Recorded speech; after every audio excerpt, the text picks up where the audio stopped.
No one can love you into healing the parts of yourself you refuse to meet. So how do you heal this? How do you go from chasing validation to actually letting yourself be loved? First, you grieve. You grieve the self who thought she had to be desirable to be kept. You grieve the little girl who believed she had to be perfect to be loved.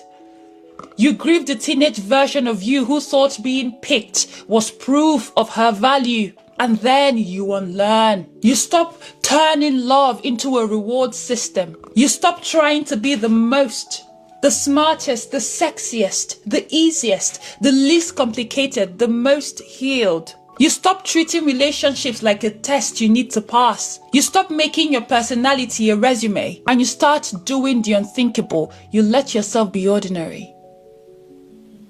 You let yourself be seen.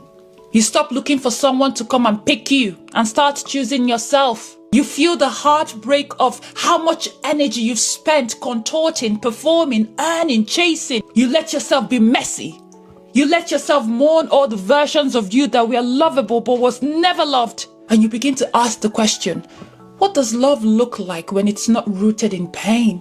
You learn to sit still, to feel lonely and not make it mean anything about your worth. You stop clinging to the people who confuse you because now you see clearly that confusion is not connection. You stop needing to be impressive. You start being real, and it will hurt. Because your nervous system doesn't know what to do with peace. You ache for the highs and lows of the chase, but you will keep choosing the quiet. Because now you're no longer asking for love to rescue you from yourself. And when someone walks away, you don't chase, you let them. Because their leaving doesn't mean you're unworthy. It means you're not their person, and that doesn't have to destroy you. And here's what healing looks like. It looks like being okay when no one texts back. It looks like not attaching your worth to how wanted you feel.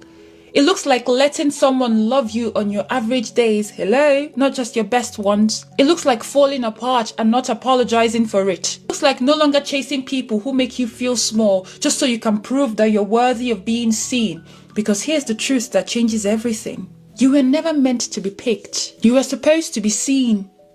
You were supposed to be known. You were supposed to be loved in your being, not in your performance. And the second you accept this, you become powerful. Because now you're not just waiting to be chosen. You are choosing.